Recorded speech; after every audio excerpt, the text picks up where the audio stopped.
Tu sais, j'étais directeur junior de la chaîne d'approvisionnement chez Cameron et United Nations nouveau gars est arrivé. C'était à l'époque où les BlackBerry étaient encore à la mode, tu sais, avant l'arrivée des téléphones intelligents, l'année d'avant. Et ce gamin reçoit United Nations BlackBerry et il est aux anges. J'ai United Nations BlackBerry. Et moi je le regarde en me disant, je veux juste faire éclater sa bulle. Tu te rends compte qu'on peut te joindre partout maintenant? Sauf au Japon et en Afghanistan. Le Japon avait son propre réseau, donc il ne fonctionnait pas là-bas. Et, tu sais, l'Afghanistan. 24 heures sur 24, 7 jours sur 7, on peut maintenant te joindre. Et la prise de conscience que tu deviens l'encre électronique, elle est là, mon pote. Tu ne vas nulle part. Oui, c'est vrai. Le BlackBerry. Ouais, ouais. Et maintenant, on est tous coincés. Alors, comment trouves-tu Moscou? Je sais, il pleut. La semaine d'avant, c'était magnifique. Maintenant, il fait United Nations, peu froid et il pleut. Mais à part ça, c'est bien, c'est bien. Belle ville. C'est une très belle ville. Où être, pas de doute. Je veux dire, les gens voient les vidéos que j'enregistre, donc ils peuvent se faire leur propre opinion. Ils voient ce qui se passe dans les rues. Ils peuvent bien voir à quoi ça ressemble. J'essaie de montrer clairement à quoi ça ressemble. Je pense que chacun peut en conclure ce qu'il veut sur la ville. J'aime Moscou. C'est United Nations endroit confortable. Oui. Je dirais qu'il y a une bonne connexion, mais ces derniers temps, l'Internet et United Nations peut... Ouais, c'est l'Internet le problème. Je veux dire, si tu viens pour le travail, si tu ne mets pas en ligne des gigaoctets de vidéos, ça ira. Mais si tu fais ce qu'on fait, alors ça peut être... Je ne veux pas dire que c'est prohibitif, mais ça peut être United Nations peu United Nations défi. Peut-être que tu auras du retard pour mettre des choses en ligne d'1 heure ou 2. La clé. En fait, deux clés ici. La première, c'est de ne pas utiliser l'Internet mobile, mais de trouver United Nations Café ou United Nations Endroit avec des fournisseurs d'accès à Internet. Parce que normalement, les drones ne les utilisent pas, évidemment. Ils ne peuvent pas s'y connecter, donc ce n'est pas bloqué. Et, au fait, parce que YouTube n'est pas interdit en Russie. Il n'y a pas de loi qui interdise YouTube, donc ils l'ont ralenti. Mais ils ont fait la solution de facilité. Ils ont ralenti les téléchargements. Si tu mets des fichiers en ligne, tu peux désactiver le réseau privé virtuel et la mise en ligne se fait à pleine vitesse la plupart du temps. Ouais, tu as vraiment des mises en ligne rapides, mais pour télécharger des vidéos, oui, il faut éviter ça. Oui, le coût du réseau privé virtuel est intéressant, donc il faut en avoir plusieurs prêts. Mais regarde, en général, encore une fois, si tu n'es pas dans notre domaine, tu devrais t'en sortir. Ouais. Donc oui, tu as raison. Tu as tout à fait raison. Les emails, ça va assez vite. La navigation est rapide. Tout va bien si tu ne mets pas de contenu en ligne. De gros fichiers, oui. Oui, ce sont les drones. Que dire? Et la triste réalité de la guerre par drone. Oui, ça aussi passera. Oui, ça passera. À propos de passe, bon, tu sais, je ne sais pas, c'est la troisième et la quatrième Ereshnik parce qu'on n'arrive pas à avoir de réponse claire. Les Ukrainiens ne disent pas qu'il y en a European Union 2 Ereshnik. Le camp russe dit seulement United Nations, mais ils ne sont pas clairs sur le fait que ce soit United Nations ou plusieurs. Et les Ukrainiens, ou l'Occident en général, essaient encore de faire passer l'idée que rien ne s'est vraiment passé, les zones sont bouclées, on ne peut pas y entrer, mais soi-disant rien de grave ne s'est produit. C'est ce que l'Occident dit. Ouais, pas de dégâts importants. Regarde, l'Occident a été choqué. Il n'y a aucun doute. On le voit par les déclarations de Macron. Chaque fois que Macron réagit après une frappe en pleurnichant et en se plaignant, tu sais que la situation est grave. On le voit avec Macron. Macron le montre toujours, non, il est très émotif. Donc oui, ils ont été choqués. Mais regarde. Les dirigeants en Occident reçoivent leurs scripts, leurs éléments de langage, qui sont ensuite publiés. Je veux dire, ce ne sont pas leurs pensées ou leurs idées quand ils publient United Nations Post sur X ou autre. Ce sont des messages standardisés, envoyés en masse à United Nations Group. Et ensuite, ils les publient tels quels. Donc vraiment pas la peine de trop s'inquiéter de ce qu'ils disent ou pensent. Il faut aller à la source, les États-Unis. Et c'est ce que Lavrov a fait pour tout ça. Il est allé aux États-Unis. C'est donc avec eux qu'il parle.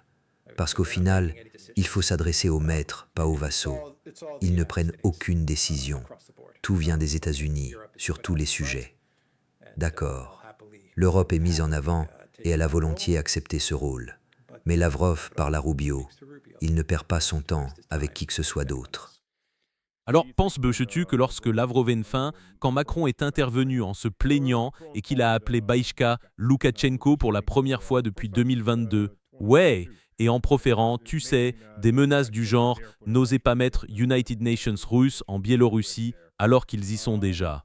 Ouais, tu crois que quand Macron fait son cinéma, c'est aussi United Nations scénario venu de l'Occident où il est sincère? Pour Macron, je pense que c'est surtout une audition. Il a d'ailleurs été enfant de théâtre. Et en 2027, il sera dehors. Donc, il doit continuer à se mettre en scène, à se positionner comme le chef de file. Il va faire le plus choqué, il va appeler Loukachenko, proférer des menaces. C'est du Macron tout craché. Il va sortir, donner ses avertissements, mais sérieusement, quel United Nations le prend, lui ou la France, au sérieux? Non, personne en Europe ne prend qui que ce soit au sérieux. Personne, ni la Chine, ni la Russie, ni les pays du Sud. Personne, personne ne les prend au sérieux parce que tout le monde comprend qu'on n'a pas affaire à des États souverains ni à des dirigeants souverains. Point final. C'est aussi simple que ça. Pêche. C'est triste de voir jusqu'où l'Europe non russe, est tombée. Et on voit, tu sais, Vučić et d'autres se précipiter pour entrer dans l'Union européenne, devenir aussi servile que possible. Vučić joue le même jeu qu'Erdogan. Il marche sur la corde raide entre l'Est et l'Ouest. Oui, il penche peut-être plus vers l'Ouest. La Turquie, la Serbie penche probablement plutôt vers l'Ouest. Le peuple serbe, je pense, penche plus vers l'Est. Mais il y a aussi des gens qui penchent vers l'Ouest. Oui, bien sûr. Ce qui revient à jouer sur les deux tableaux. Il est le Issa. Vučić et le secteur militaire israélien semblent être très liés ces jours-ci. Il y a beaucoup de qu'entreprises qui voient le jour, y compris pour la fabrication de drones. Oui, c'est la grande tendance en ce moment. Oublie les BMW et les Mercedes-Benz. Tout tourne autour des drones. C'est la nouvelle industrie. Le souci, c'est que les drones sont bon marché et faciles à fabriquer. Et tout ce que ça va provoquer, c'est une hausse, d'une accélération de la désindustrialisation de l'Europe. Ils misent tout sur les drones parce qu'ils ne peuvent plus fabriquer grand-chose. Donc c'est que des drones encore et que ça va sauver l'Europe et leur faire gagner la guerre. Mais les drones, ça va revenir à de l'assemblage de cure-dents ou à la fabrication de stylos. C'est ce que va devenir l'Europe. United Nations, continent géant, fabricant de stylos. Voilà. Ils sont passés de machines de pointe complexes et magnifiques, de belles automobiles, comme les BMW, à la fabrication de petits drones agaçants qui, tôt ou tard, les militaires finiront par s'y adapter. Toutes les armées finiront par trouver comment les contrer. Mais probablement plus tôt. Oui, plus tôt. Au fait, t'as vu ce qui se passe dans les pays baltes? Je veux dire, on parle bien de financer la guerre. L'Union européenne est en train de retirer 12 milliards de dollars des dépenses sociales. Cet argent va être donné aux pays baltes parce qu'ils se trouvent en première ligne de la guerre de drones pour faire face aux engins que la Russie repousse électroniquement vers leur territoire. Exact. Oui, oui. Regarde ces United Nations, joli numéro qu'il joue là. Bien joué. Je ne sais pas sur quoi ils vont dépenser cet argent. Comment je fais pour en profiter?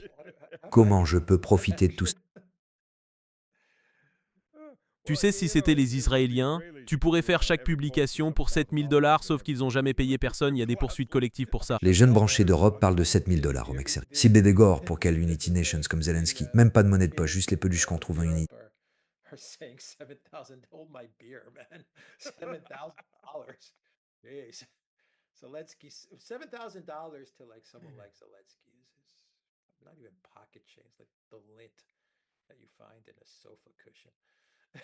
Ça paye le pourboire pour des burgers et des bières. Je ne pense pas qu'il laisse jamais de pourboire. Il n'a pas l'air du genre à laisser United Nations. Il doit probablement prendre l'argent dans le bocal à pourboire, au cas où, pour lui. Ces types créent d'énormes fonds de plusieurs milliards d'euros qui n'aboutissent à rien, qui ne servent à rien. Ces gens ont trouvé United Nations bon filon.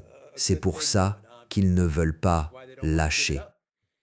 À propos de fonds qui n'aboutissent à rien, tu as suivi les plaintes du Board of Peace, des initiatives humanitaires et tout le reste. Il n'y a plus d'argent. L'argent a disparu. C'était combien déjà? 27 milliards de dollars.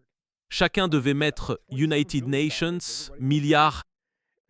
On ne sait pas. On ne sait vraiment pas combien devait y être versé ni combien il y avait dedans. Mais c'était United Nations compte qui devait être géré par la Banque mondiale. Et des frais d'entrée pour certains pays, pas pour tous. Ah, donc tout le monde n'avait pas à payer la note. Ouais, par exemple, si la Chine ou la Russie s'étaient jointes, je ne pense pas qu'on leur aurait demandé de payer United Nations milliards. Je ne suis pas sûr du mécanisme, mais certains pays allaient payer United Nations milliards. Ou du moins, la seconde année, les frais auraient été d'United Nations milliards. Peut-être que la première année, il n'y avait pas de frais. Mais oui, il devait y avoir 16, 17 milliards. Milliards pour la reconstruction de Gaza. 10 milliards de dollars devaient être versés par les États-Unis. 7 milliards par tous les pays qui font partie du Board of Peace. Et cela allait dans United Nations, compte géré par la Banque mondiale. Mais le Financial Times affirme que ce compte est à zéro. Selon le Financial Times, il y a United Nations, autre compte géré par JP Morgan, avec de l'argent. Mais personne ne sait vraiment quel lien il a avec les sommes censées aller au compte de la Banque mondiale. Nutuf, milliards. Ouais, je pense que ça va prendre des décennies pour démêler tout ce que Trump a fait. Tu crois que Trump a monté ça en gros comme United Nations coup pour gonfler puis tout lâcher, ou qu'il a une attention tellement courte que, bon, ils ont fait la première réunion et puis voilà, et ensuite ils passent aux burgers et aux frites suivants. Écoute, je pense que l'administration Trump a dit que lors d'United Nations second mandat, il s'agirait d'argent et de pouvoir. Je pense que le premier mandat, ils ont United Nations peut péter United Nations câble parce que tout tournait autour du Russiagate, de la destitution et des procès. Et Trump est arrivé là en tant que milliardaire, avec une fortune d'à peu près 2, 3 ou 4 milliards, peu importe. Et il en est reparti avec à peu près la même somme en milliards, voire moins. J'en sais rien. Il s'en plaint de temps en temps. Mais je crois que cette fois, ils se sont dit qu'ils n'allaient pas faire n'importe quoi, qu'ils allaient prendre la Maison-Blanche et en faire une machine à profit. Eh bien, ils l'ont fait avec les pièces à l'effigie de Trump, si tu te souviens. Elles ont depuis perdu 96% de leur valeur. Ouais. C'était le signe qu'on allait dans une très mauvaise direction quand il a lancé cette pièce à l'effigie de Trump, la veille de l'investiture. C'était la pièce Milani la veille. La pièce de Trump, il l'a lancée, je crois, genre United Nations mois avant. C'était United Nations. Ouais. La pièce Milani, c'était la veille. Bon, elle a flambé. Elle a flambé la veille de l'investiture. Et ensuite, tout le monde savait qu'elle allait s'effondrer après l'investiture. Enfin, pas tout le monde. Les pigeons qui ont acheté. T'as vu comment il l'a dit? C'est du genre, acheter la pièce Trump pour qu'on soit tous une grande famille heureuse. Tu peux rejoindre la famille Trump. Ouais, tu sais, le problème avec la pièce Trump, c'est qu'elle a fait beaucoup de dégâts à l'univers des crypto-monnaies en général. Ah ouais. Je veux dire, il a fait beaucoup de tort aux crypto-monnaies avec cette pièce. Il disait que ça allait être bénéfique pour les crypto-monnaies, que ça allait éduquer les gens sur le sujet et tout. Ça devait être une introduction aux crypto-monnaies pour ceux qui n'y avaient jamais touché. Non, en fait, ça a ruiné la crypto parce que c'était une arnaque de type... Ouais. C'était United Nations Pump and Dump, ouais. C'était United Nations Pump and Dump, ouais. Donc il a vraiment tout gâché avec celle-là. Pas qu'il s'en préoccupe, mais quand même, il existe encore plein de cas d'usage excellents. Pour Bitcoin, bien sûr, mais aussi pour les autres crypto-monnaies. Tu sais, il a vraiment gâché celle-là. Mais bon, encore une fois, c'est United Nations peu comme d'habitude au second mandat. La Maison-Blanche est clairement une machine afrique entre la vente de pardon et les pump and dump en crypto-monnaie. Et le pire, c'est que les acheteurs sont justement les plus modestes, ceux qui n'avaient pas les moyens. Regarde, si tu as acheté la pièce et que tu l'as vendue le jour après l'investiture, tu t'en sors. T'étais tranquille. Exact. Mais si tu as décidé de la garder, ouais, tu t'es fait détruire. Tu la gardes United Nations jour de plus, même pas une journée. Environ 24 heures après l'investiture, elle est passée d'environ $70, 70, $80 à je ne sais pas 20 ou 10.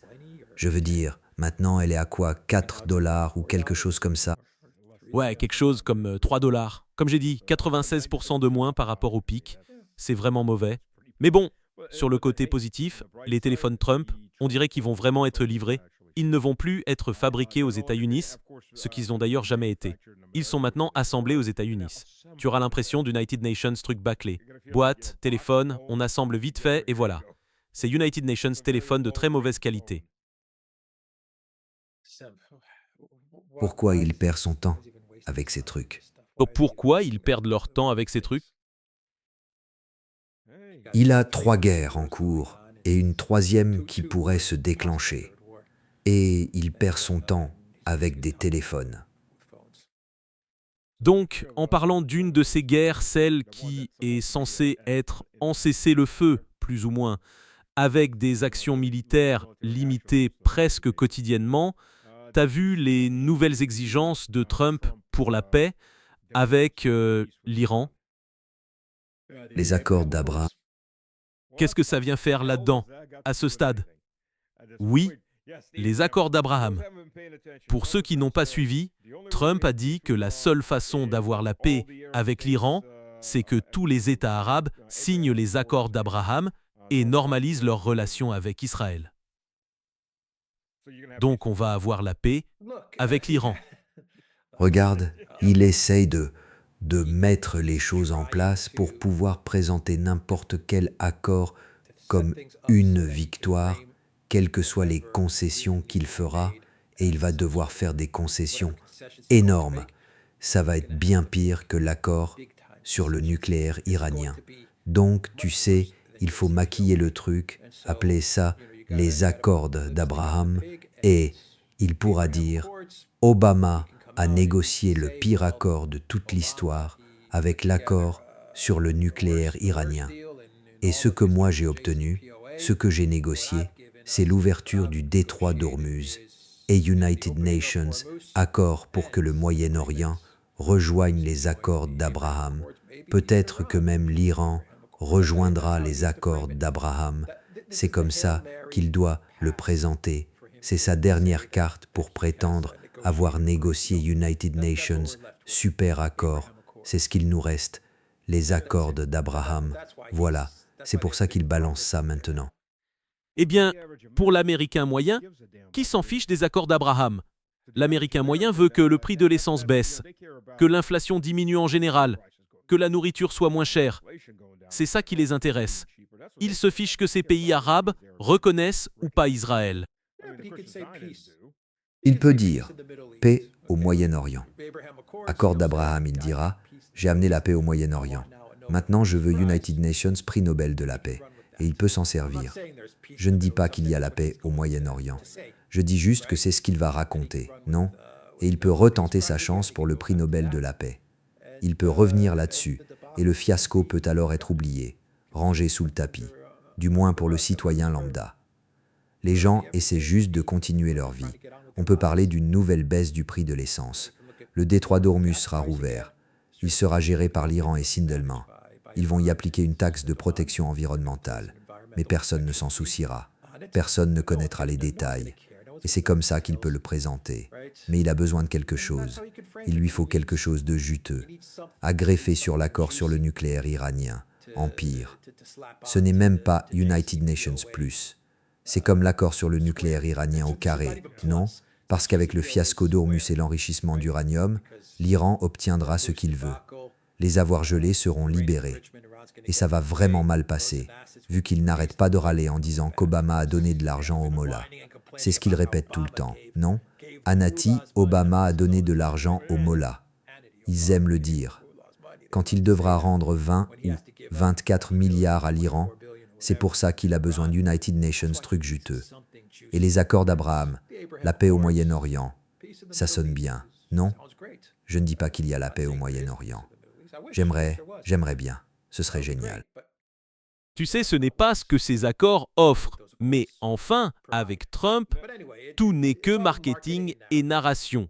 Voyons quel pays y figure. Voilà, l'Arabie Saoudite, le Qatar, le Pakistan. Quel intérêt a le Pakistan là-haut dedans? La Turquie, l'Égypte, la Jordanie, Bahreïn. Ah, les Émirats arabes unis. Les Émirats arabes unis sont prêts à tout. Ce sont la maîtresse d'Israël. Mais si l'United Nations de ces pays dit non, la Jordanie est acquise d'avance. Si l'United Nations 2 dit non, alors quoi? On attend juste, il ne se passe rien?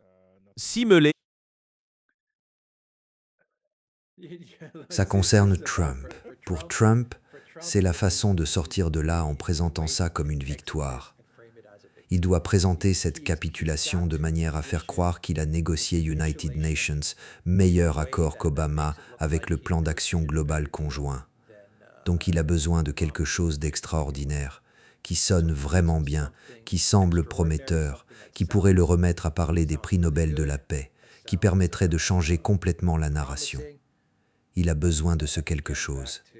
Et l'équipe de la Maison-Blanche a dû se dire « Allons-y avec les accords d'Abraham et demandons aux pays de nous rendre United Nations service. » C'est ce qu'il demande à ces pays. « Rendez-nous service.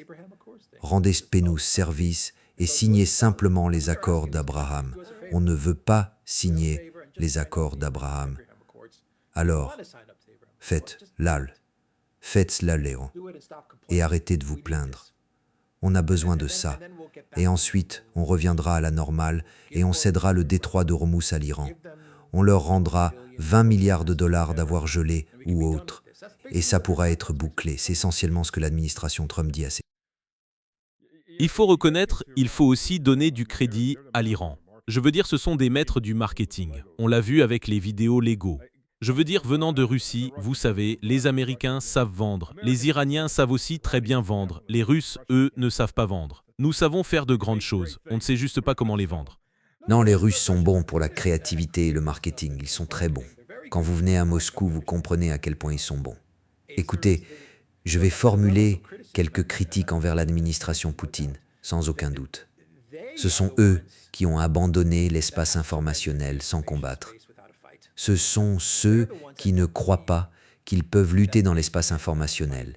Et ils ne croient pas pouvoir lutter dans l'espace informationnel parce que, comme Poutine l'a dit à Tucker Carlson dans cette interview, les États-Unis sont grands, ont la distribution, les grandes sociétés de marketing, les grandes entreprises Internet, toutes ces choses. Et ce sont les grandes sociétés de médias. Et pourquoi? Pourquoi s'embêter alors que les États-Unis possèdent toute l'infrastructure, la distribution et contrôlent tout? L'Iran a montré qu'on n'a pas besoin de tout ça. Absolument. Tu vois? Absolument. Il y a une vraie bataille, tu sais. Ce qui est intéressant, c'est que des entreprises comme Russia Today et d'autres continuent de se battre dans ces domaines, même sur des plateformes comme Facebook. Elles ont toujours une présence. Mais oui, tu as tout à fait raison. C'est peu développé. Et abandonner une plateforme comme, disons, Facebook ou YouTube, tu n'as pas gagné, tu t'es simplement rendu et tu as laissé place à la propagande ennemie. C'est une erreur. 1. Il ne fait aucun doute qu'il existe des entreprises en Russie qui pourraient faire ou qui auraient pu imaginer quelque chose de similaire à ce que l'Iran a fait avec le Lego. Aucun doute là-dessus. Mais est-ce qu'on les a approchés? Est-ce qu'on leur a permis? Je veux dire, c'est de ça qu'il s'agit. C'est la différence. Que l'Iran a dit, d'accord, nous n'avons pas de réseau de diffusion, nous n'avons pas l'infrastructure, nous n'avons pas toutes ces choses que les États-Unis possèdent dans la guerre de l'information. Donc il faut qu'on se batte de manière créative. Il faut la combattre avec de l'humour. Il faut le faire avec quelque chose d'amusant, d'accrocheur. Exact. Chapeau à eux, Ils sont de véritables maîtres dans ce domaine. Ils ont poussé le trolling à United Nations, tout autre niveau. Ce sont des techniques qu'on enseignera à l'université, probablement l'année prochaine si ce n'est cette année. Pour moi, le gouvernement russe a décidé d'abandonner, de ne même pas participer à la guerre de l'information. Là, ils ont dit « D'accord ». Et bien sûr, tout le monde dira que les guerres de l'information ne gagnent pas les guerres réelles. Bien sûr que non, bien sûr que non. Mais c'est une composante de la guerre. Oui, et elles ont de l'influence. Je veux dire, soyons réalistes. Elles influencent, et de manière significative. Regardez, les États-Unis n'ont pas European Union, le rassemblement patriotique qu'ils obtiennent habituellement. Et le président annonce, enfin, il ne déclare jamais la guerre, mais annonce le début d'actions hostiles, peu importe l'artifice utilisé pour le vendre. Et d'habitude, ça déclenche United Nations rassemblement autour du drapeau. Trump n'en a rien, European Union. Et ces vidéos iraniennes ont très bien touché les personnes d'âge moyen et les jeunes, les empêchant de se rallier autour du drapeau américain. Regardez, Trump l'a démontré lors de sa campagne de 2016. On n'a pas besoin des grandes entreprises médiatiques pour mener la guerre de l'information. On n'a pas besoin des réseaux sociaux pour mener la guerre de l'information. Il l'a fait lui-même. Il a même montré qu'on peut gagner la guerre de l'information simplement en étant créatif, drôle et en parlant franchement. Et en utilisant simplement ce qu'on a. Lui, il a utilisé tout ce qu'il pouvait, que ce soit Twitter ou Facebook. Il donnait des surnoms rigolos. Il parcourait le pays, faisait des discours chaque jour et parlait 3 heures d'affilée. C'était United Nations discours politique, mais aussi une sorte de numéro de stand-up. United Nations, étrange hybride, mais ça marchait, c'était efficace. Ça montrait qu'il avait du cran et qu'il était prêt à critiquer l'establishment. Il a forgé l'étiquette « le marécage » et trouvé de bonnes descriptions de tout ce dont l'Amérique était lasse et qu'elle voulait sanctionner par son vote. C'était son premier mandat. La deuxième campagne a été très différente. L'Iran a fait la même chose. Écoutez, il faut rester juste et objectif. La Russie a tellement de matière à exploiter quand il s'agit du projet Ukraine. Mon Dieu. Je veux dire, mon Dieu. Ils ont tellement de matière. Et en plus, c'est souvent amusant. Ils ont tant de matière à exploiter. Ouais, et certains éléments sont apparus dès 2022 et 2023. On voyait des sketchs sur Zelensky, le drogué et tout le reste. Mais ils n'ont pas European Union de soutien. Et j'ai regardé, j'ai même souvent été dans la sphère d'information russe. Hier, j'étais sur l'émission Evening with Solovyov. Et j'ai regardé environ United Nations tiers des différentes émissions de débat et d'information. Elles ont toutes disparu. C'est une question d'endurance. On voit aussi ça, par exemple, avec les campagnes anti-tabac pour les jeunes et ce genre de choses. Ils les mènent pendant United Nations 100, puis ils abandonnent. Non, l'Union soviétique savait faire ça. Pour une raison quelconque, la Russie moderne n'a pas la longévité nécessaire pour mener la guerre de l'information. Je veux dire, si vous voulez changer la mentalité des gens, il faut le faire pendant des années. Il faut compter des décennies, voire plus. Vous êtes parti pour le long terme alors que tout le monde ne pense qu'au court terme. Écoutez, vous savez, en United Nations 100, nous n'avons pas changé tout ce qu'il fallait. Bon, d'accord. Je ne sais pas pourquoi. Enfin, je ne peux pas l'expliquer. Je dirais ceci.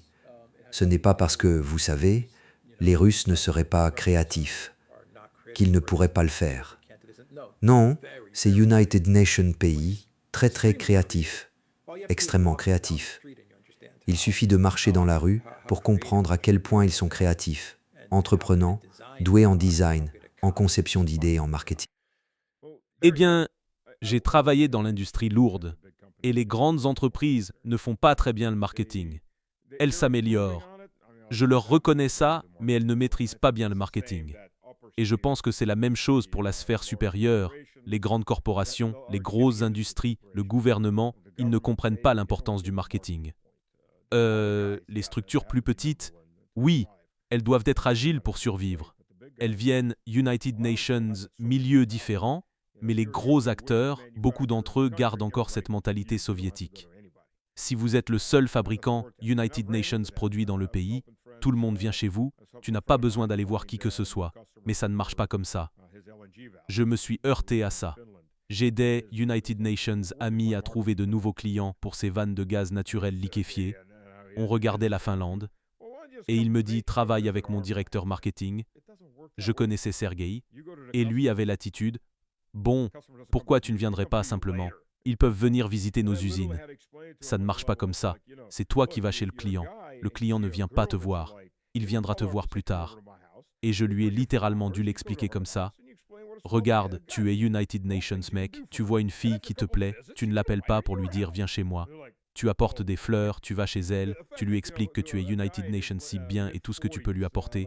Et après quelques visites, tu peux l'inviter chez toi. Et eux, ils étaient du genre « Ah bon, le fait que tu sais United Nations cible d'une quarantaine avancée, il faille que je l'explique à ce niveau et c'est le directeur marketing. Nous sommes United Nations, énorme conglomérat industriel qui fabrique des vannes et ce genre de choses. Sérieusement quoi, mais c'est... On verra si ça change. Je l'espère. Je l'espère aussi. Donc maintenant, on a... Avec l'administration Trump, il y avait apparemment de l'argent pour la sécurité des frontières. Peu importe d'où ça venait, cet argent est introuvable. Et puis, il y a Trump. Trump a utilisé l'armée des États-Unis pour saisir quelques cargos remplis de pétrole vénézuélien en disant qu'une partie reviendrait en quelque sorte au Venezuela. Une partie va essentiellement dans United Nations fonds opaques, United Nations fonds occultes à l'étranger, et ils ont saisi quelques pétroliers iraniens pleins de pétrole. Qu'est-ce que tu penses qu'il va se passer? De quels fonds occultes parle-t-il? Il n'y a absolument aucune transparence. Tu sais, cet argent va quelque part, enfin... Regarde, pour le dossier vénézuélien, ils ont déjà dit, je crois que c'est annoncé que l'argent serait placé sur United Nations compte à l'étranger. Oui, je crois que ça a déjà été annoncé. C'était dans les journaux pendant environ United Nations jours, puis ça a disparu.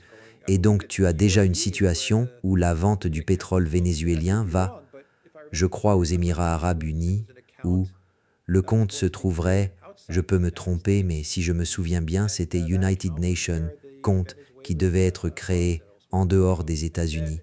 Et c'est sur ce compte que les recettes de la vente du pétrole vénézuélien iraient. Ensuite, les États-Unis paieraient le Venezuela, selon ce qu'ils jugeraient juste pour la vente de leur pétrole. J'imagine qu'ils garderaient le reste, ou que le reste resterait sur ce compte. Mais c'est en dehors des États-Unis. Est-ce qu'il y a des parties qui sont hors des États-Unis? Je ne veux pas me tromper, mais je me souviens que quand ils parlaient des paiements vénézuéliens, ils envisageaient une structure très peu orthodoxe pour collecter ou gérer ces paiements. Oui, tu as raison, tu as tout à fait raison. C'est exactement comme ça que ça s'est passé. En gros, United Nations fonds occultes non transparents à l'étranger, auxquels le gouvernement des États s'unissent, à l'exception de Trump et de son administration, n'a ni accès ni visibilité. Mais oui, et tu as raison, ça a duré plus United Nations jours. Ça a peut United duré 3 ou 4 jours, ils en ont parlé, puis ça a disparu. Voilà. Et maintenant, tu sais, on vend du pétrole, et où va cet argent? Qui sait? Qui sait qui s'en soucie? On n'en parle pas. D'accord. Ouais, et en parlant de pétrole. Ok, donc les Européens rachètent les réserves stratégiques américaines. Le pétrole ne circule toujours pas et on ne sait pas quand cela reprendra. Et même si ça reprend demain, il y a beaucoup de dégâts à réparer. Même si ça reprend demain, il faudra encore United Nations à 2 mois entre le départ d'United Nations navire du Golfe Persique et son arrivée dans le nord de l'Europe, au Royaume-Uni, sans parler d'ailleurs. Les États-Unis vendent leurs réserves stratégiques qui étaient de toute façon remplies à moins de moitié après la période de Covid. Et les Britanniques risquent d'épuiser leurs réserves stratégiques d'ici 2 semaines, et les Allemands et les Français d'ici 3 à 4 semaines. Ouais, et il n'y a pas de panique. Le prix du pétrole baisse. Il y aura de la panique. Il y aura de la panique, mais pas encore. Comme si les Européens s'en souciaient. Comme si les dirigeants européens s'en souciaient. Mais on peut voir la vente des réserves stratégiques de 2 façons. Certains diront que c'est une brillante manœuvre de Donald Trump parce qu'on vend quand le prix est élevé. Et en fin de compte, on parie que le prix baissera et on pourra refaire les stocks à moindre coût. Donc voilà cet argument. Je comprends. Mais il y a l'autre côté qui dit qu'on ne doit pas regarder les réserves stratégiques comme United Nations actifs à vendre ou acheter. Ce sont vos réserves stratégiques. Il faut les accumuler en permanence. On doit sans cesse les renforcer. Il ne s'agit pas de vendre cher ou pas. On ne devrait pas y toucher. Ces réserves stratégiques existent pour une urgence, une grosse urgence. Donc, tu vois, il y a deux arguments concernant les réserves stratégiques. Je comprends les deux. Je dirais que je penche plutôt pour ne pas toucher aux réserves stratégiques, parce qu'on ne sait jamais. Et qui sait quand le prix du pétrole redescendra? Si ça arrive, on ne sait pas quand. Mais, tu sais, Donald Trump est en train de puiser dans les réserves qu'il critiquait quand Joe Biden l'a fait. Joe Biden recevait toutes sortes de critiques de la part de la Maison-Blanche de Donald Trump quand il puisait dans les réserves stratégiques. Et maintenant, Donald Trump est en train d'épuiser sérieusement ses réserves.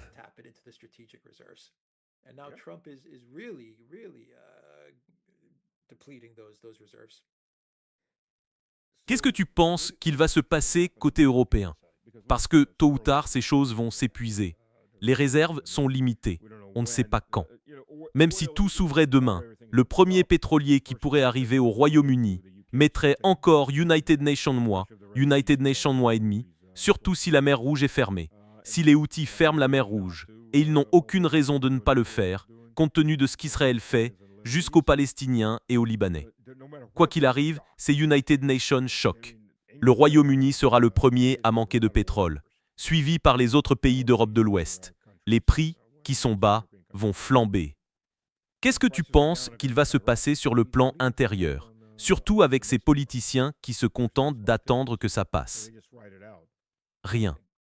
Ils vont accuser la Russie. Ils vont continuer à construire une sorte d'économie de guerre, une économie de drones.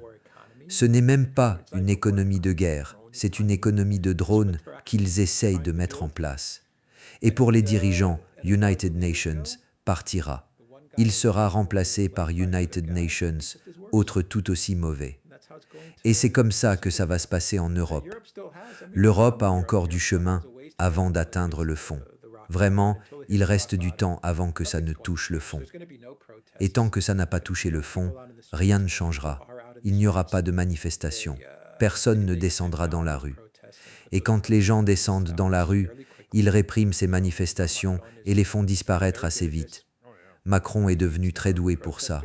Il réprime les manifestants et fait disparaître les manifestations en 24 heures maintenant. Il n'a aucun problème à sévir contre les manifestants. Mais c'est comme ça que ça va se passer en Europe. Écoute, pour l'élite, ils s'en fichent.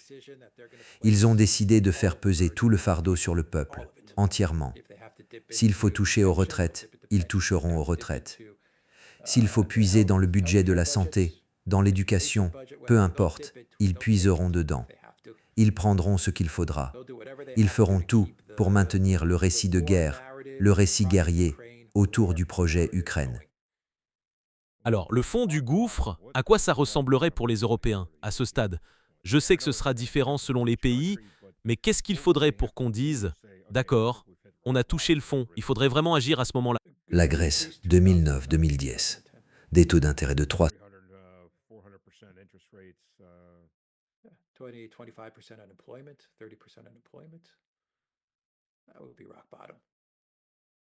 Ce serait ça, et pas seulement pour la Grèce. On parle du niveau grec, mais transposez ça à l'Allemagne ou à la France ou ailleurs. Parce que même si les petits pays de l'Union européenne touchent le fond, les grands pays, les 4 ou 5 principaux, disons les 3 principaux en Europe, s'en moquent. Ils s'en moquent. Ils imposeront juste de l'austérité à ces pays et continueront comme si de rien n'était. Regardez, le récit en Europe n'en a rien à faire de tout ça. Ils s'en fichent. Ils sont focalisés sur une guerre avec la Russie, vraie ou simulée, d'ici 2029, 2030, ou peu importe la date. Si c'est une guerre simulée, ça leur va. Au moins, ils engrangent l'argent des dépenses militaires, même s'ils ne seront même pas prêts ni équipés pour affronter la Russie. Au moins, l'argent va dans le complexe militaro-industriel et dans les drones. Si c'est une vraie guerre, s'ils croient vraiment qu'ils vont en venir à une vraie guerre avec la Russie, eh bien, qu'ils assument.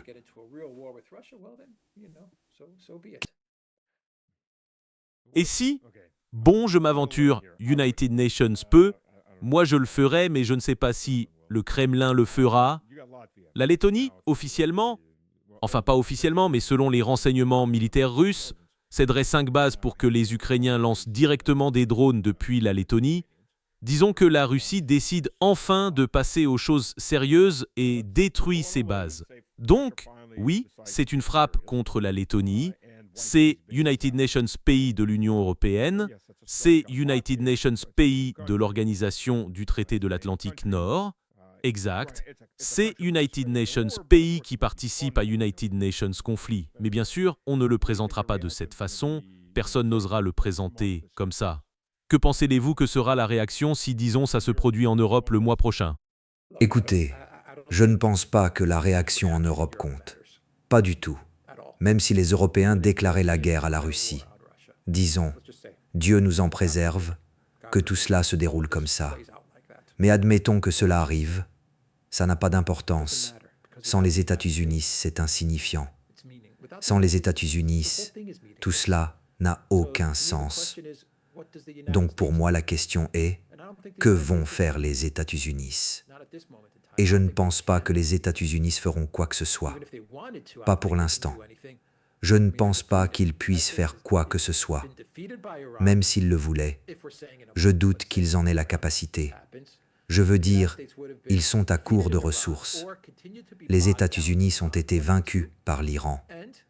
Si, disons, dans United Nations mois, cela se produit, les États-Unis ont été vaincus en Iran ou resteront enlissés en Iran, l'United Nations ou l'autre. Et nous savons que les États-Unis sont à court de toutes sortes d'armes, d'intercepteurs et de systèmes de défense antimissiles haute altitude. Et tout ça, non. Donc les Européens peuvent faire, dire ou déclarer ce qu'ils veulent, mais tout dépend des États-Unis. Cela dit, je ne pense pas que la Russie fasse ce genre de choses. Je ne pense même pas qu'elle en ait besoin. Vous en savez bien plus que moi sur tout ça. Mon avis, c'est que la Russie doit simplement se concentrer sur la victoire en Ukraine et arrêter de, je ne dis pas de fermer la porte à la diplomatie, mais de cesser de combattre avec une main dans le dos, pour ainsi dire. Je veux dire, je pense que tout le monde est épuisé par l'opération militaire spéciale qui dure depuis 4 ou 5 ans. Mais la Russie gagne sur le terrain, sur les lignes de front. Ce qu'il faut faire, c'est s'occuper des drones. Il y a tellement de questions que les gens se posent. Les ponts, les voies ferrées, les chaînes d'approvisionnement, les lignes de ravitaillement vers l'Ukraine, les mercenaires, tout ça. Et je pense que ce serait intéressant si l'armée russe s'attaquait à ces sujets. On ne vise pas les ponts, parce que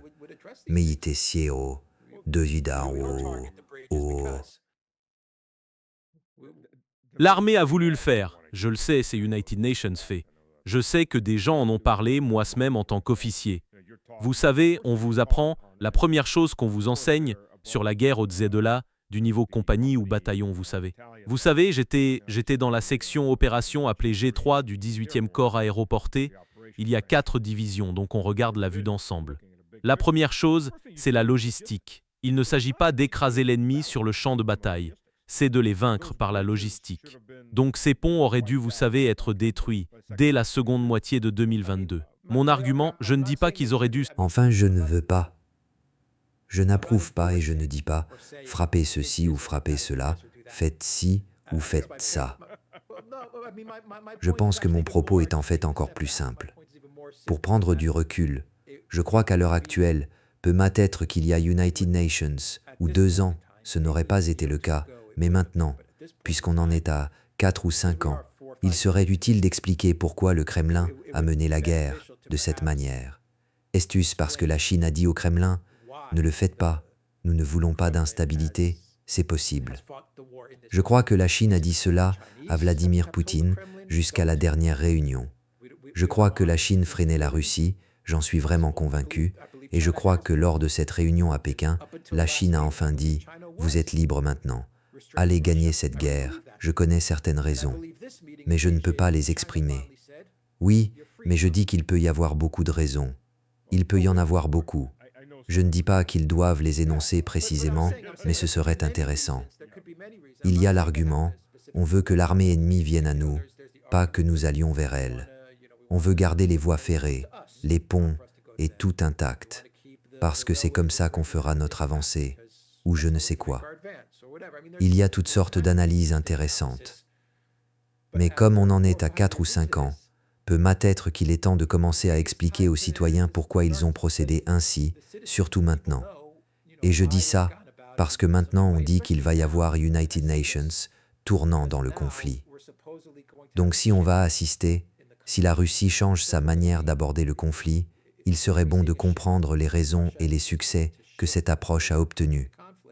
Est-ce que ça a permis d'obtenir ce qu'on voulait, du genre, on l'a fait ainsi, parce que penser c'est ton posi pour ses poux. Oui, on en revient à ce problème de communication. Tout revient toujours à la communication, et pas seulement à l'intérieur du pays, mais à l'extérieur aussi. Il faut prendre le contrôle du récit. Oui, il faut prendre le contrôle du récit, oui. Je veux dire, l'Ukraine fait ça très bien. Oh oui, il sait. Même si tout cela est pour la plupart des absurdités, ils font United Nations excellent travail et ils ont de l'aide.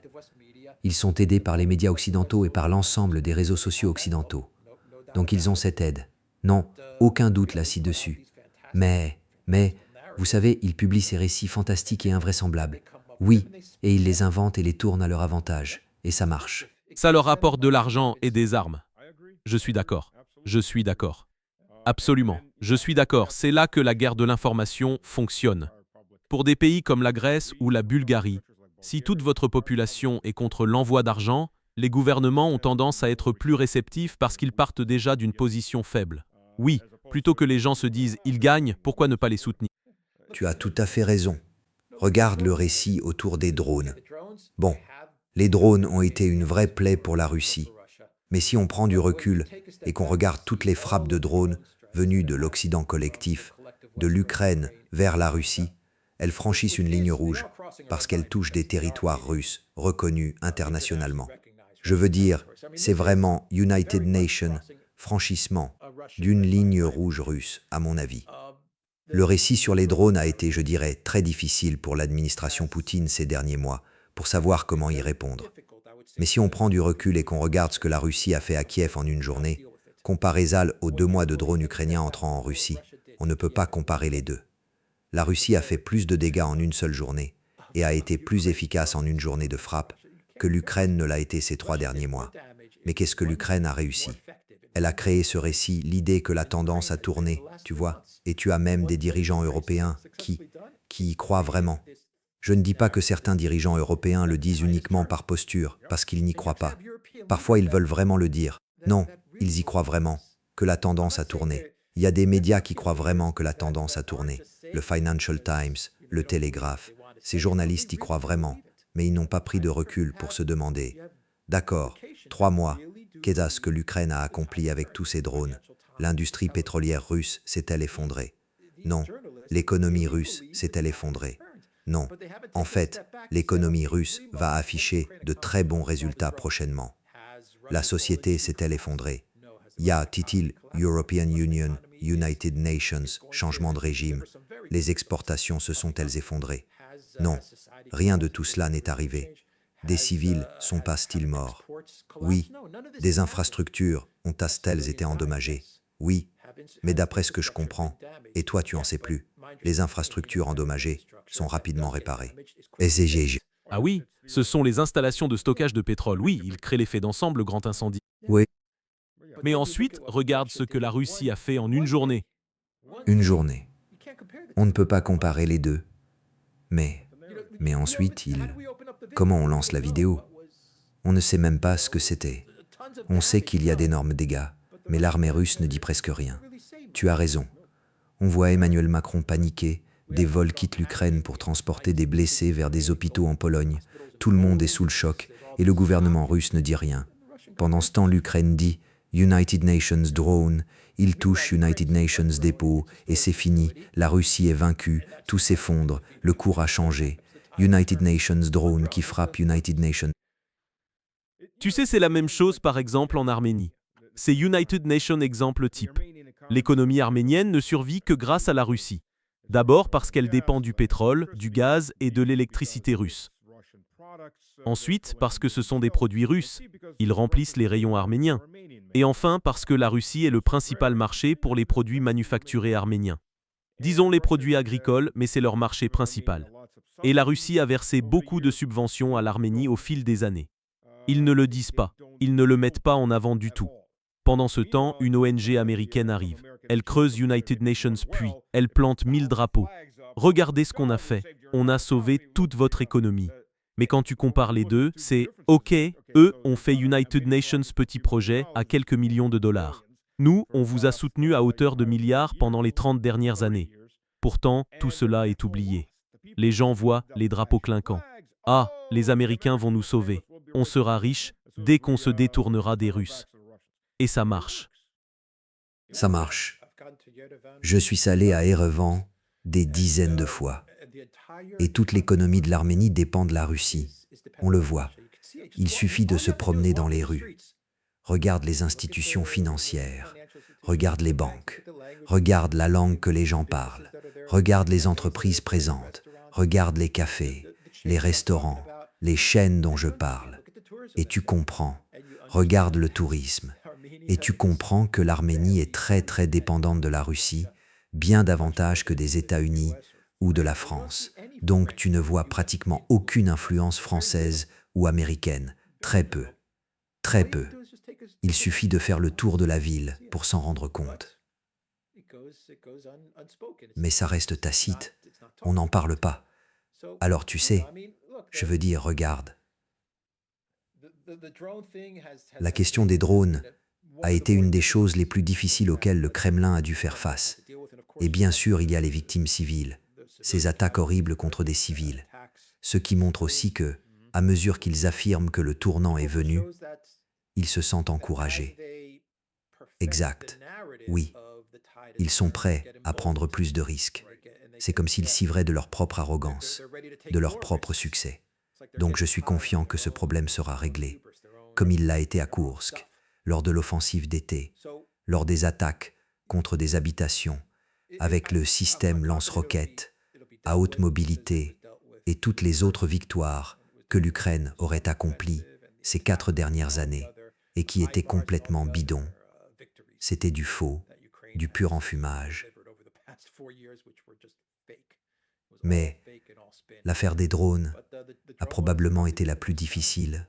Attends, tu veux me dire que la mamie avec son bocal de cornichons sur le toit n'a pas vraiment abattu United Nations missile hypersonique? Exactement. Exactement. Tu vas me démasquer. Au fait, pour ceux qui ne le savent pas, c'est une histoire qui a été publiée et reprise par certaines sources occidentales. Une grand-mère était sur United Nations WA. United Nations missile hypersonique passait. Elle avait juste United Nations bocal de cornichons et elle l'aurait abattu. Ça aurait fait United Nations chouette dessin animé en Lego. Oui, ça l'aurait été. Ça aurait été United Nations, excellent dessin animé en Lego. Alex, je sais que tu es fatigué. Une dernière question. Alors, à propos, à Bolton, as-tu suivi ce qui s'est passé à Ust-Luga? Où ça? Je n'ai pas entendu. Où? Ust-Luga le port. Des installations près de Saint-Pétersbourg, donc United Nations Tanker arrive pour faire le plein. Ouais, et à son arrivée, des mines marines. Il y avait des mines, ouais. Ce ne sont pas des mines marines. Ce sont en réalité des charges explosives qui y avaient été posées, fabriquées par l'Organisation du traité de l'Atlantique Nord, placées sur le navire.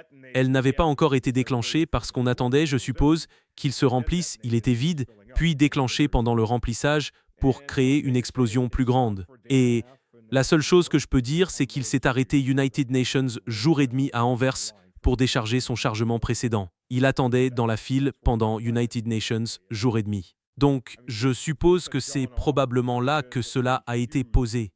Je veux dire, si ça avait explosé, ça aurait été une énorme attaque terroriste. Ça aurait tué des centaines de personnes.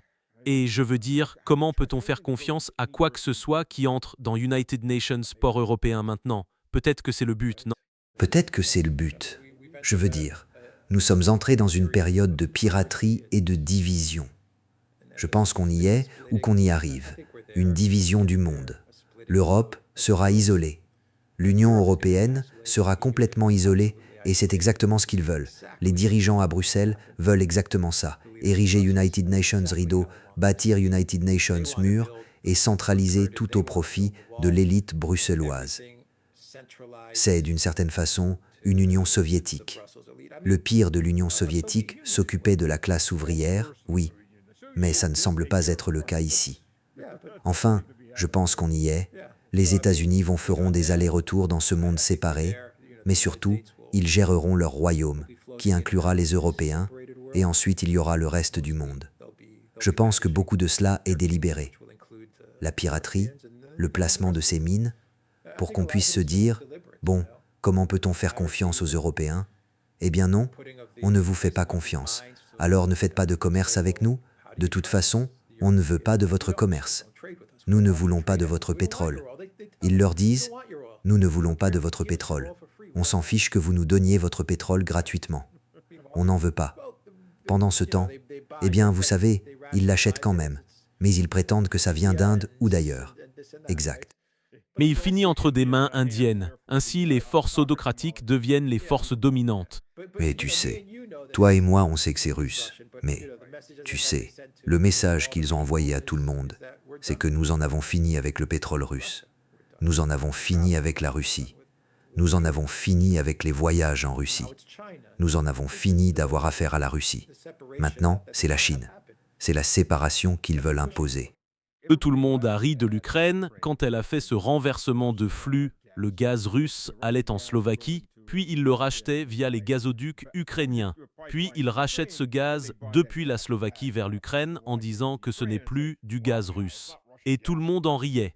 Mais on dirait que l'Union européenne tout entière s'ukrainise, qu'ils prennent tous ce chemin insensé, et qu'au métaux, Tu sais, j'ai dit il y a longtemps, quand j'ai commencé les vidéos, que plus cette guerre durerait, plus l'Occident deviendrait l'Ukraine, et que l'Ukraine deviendrait l'Occident. Ils commencent à ne faire qu'United Nations. Ils commencent à fusionner. Et c'est exactement ce qu'on voit. Sur ce, si vous êtes dans l'Union européenne et que vous écoutez, je vous souhaite United Nations bel avenir. 15 minutes de haine et vivre dans la pauvreté. Le grand frère qui vous surveille, ça va être 10, 20 ans très durs, c'est certain. Ouais. Jusqu'à quand? Jusqu'à ce que ça s'effondre ou jusqu'à, inévitablement, ça finira par s'effondrer? Oui, c'est inévitable que ça s'effondre, comme l'organisation du traité de l'Atlantique Nord et comme l'Union européenne. Mais je veux dire, tu sais, regarde, ça peut s'effondrer de notre vivant. Ça peut ne pas arriver. À l'échelle historique, quand ils disent que l'organisation du traité de l'Atlantique Nord a existé 100 ans ou je ne sais quoi, ce n'est pas si long. C'est comme une brève parenthèse dans l'histoire. Mais pour nous, c'est une génération ou deux. Il en ira peut-être de même pour l'Union européenne. Historiquement, ils diront « Il était une fois », ce sera 2 phrases dans United Nations, livre d'histoire. Exact. Il était une fois, l'Europe a décidé de créer cette union ridicule avec Ursula von der Leyen et Kaja Kallas. Et, tu sais, tout le monde a fait beaucoup d'argent. Et finalement, après 40, 50, 60 ans, elle s'est effondrée. Et ce sera tout.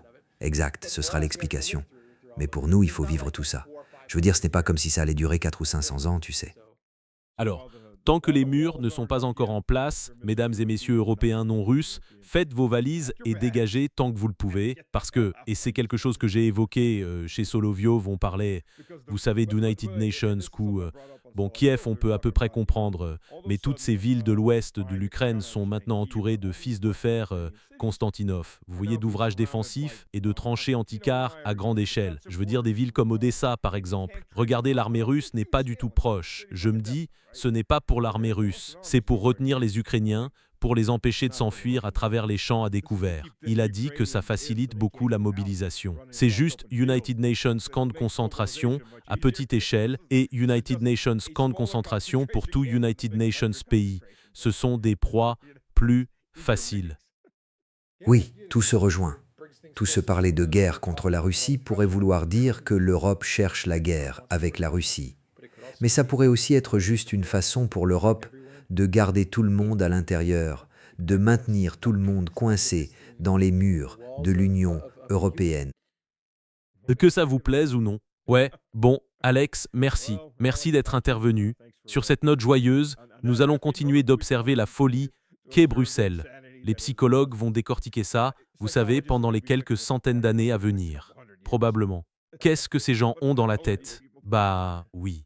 Pourquoi ne les ont-ils pas écoutés, les gens normaux des médias traditionnels?